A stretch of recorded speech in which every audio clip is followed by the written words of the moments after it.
Манай хичээлийн сэдв болохоор хэвийн дагаврыг зөв хэрэглэх мэдлэг чадвартай болох. За үйл үгийн хэвийн дагаврыг бусдаар үйлдвэрлэх хэвийн дагавар уул, үйл, илгаа, га, а. Бусдыг ихэд үйлдэх хэвийн дагавар ихэд, дээтэй. Бусдтай хамтран үйлдэх хэвийн дагавар илт, илц. За бусдаар үйлдвэрлэх хэвийн дагавар нь болохоор уул, үйл дагаврыг болохоор эгшээр төгссөн үйл үндсэн шууд, гүйвэлгчээр төгссөн үндсэнд болохоор гиц ба хоёр холбож бичнэ. За жишээ гэх юм бол сануул, бичүүл, бодвол, үзүүл, захируул, үйлдүүл гээд эгшээр төгсч байгаа учраас одоо шууд залгаж бичиж байгаа. Харин судлуул, бэлдүүл гээд гүйвэлгчээр төгсч байгаа учраас дунд нь гиц зэрүүлж өгч байгаа. За дараагийн нь болохоор илгаа, хувилгч үсгээр эхэлдэг боловч гүйвэлгчээр төгссөн хүн залгахгүй, зөвхөн урт ба хос гисгээр төгссөн үгэнд бичнэ.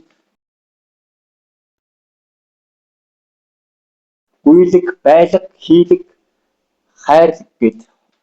За дараагийнх нь болохоор га, лог нэг шиг ба энэ ил, ир үсгээр төгссөн үйл үндсэнд одоо га дагаврыг залгана.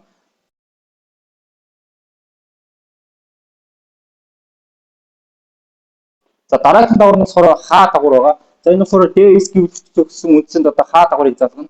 Энэ одоо тасаг, бусаг, өсөг, цатаг, баттаг, бэлтгэг. За дараагийнх нь болохоор гол төл дараагийнх нь а дагавар байгаа. Гол төлөв эгшээр хаяа гүйвэлгчээр төгссөн үйл үндсэнд одоо гисээр холбож залгана. Жишээ өгөх юм бол одоо бүтээ, жаргаа, гүйцээ, зовоо, шатаа, буцаа, түгээ.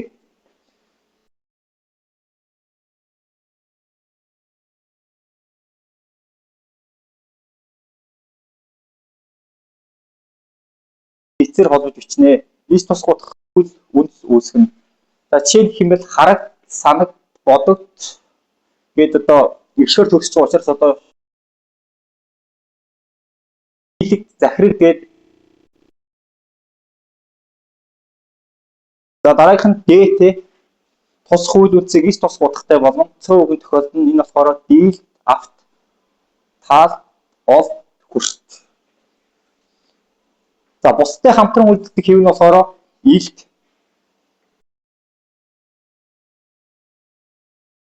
шууд гисээр төгссөн үйл үнд гисээр холбож ис тус гутахтай үйл үүсгэнэ.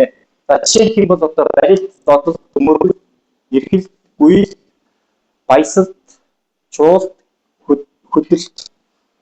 За илч дагавар нь болохоор одоо таалц, хилэлц, ярилц, суралц, бэлдэлц, туслалц, авалц, хөдөлц. Дараагийн.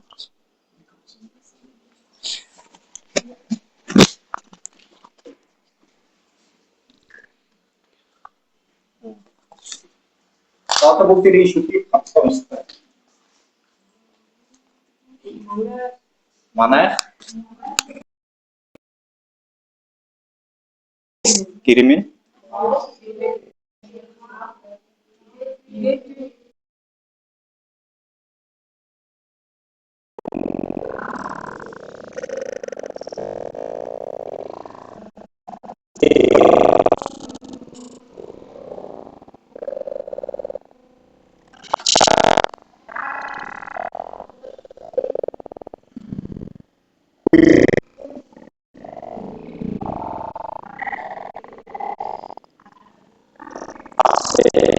за энэ шүлгийг уншаад үйл үгсийг түүжчээд товрох хэвийн дагаврыг залгаж хичээрэй. Одоо бүгдээр дэвтэртээ бичнэ. Үйл үгийг түүжчээд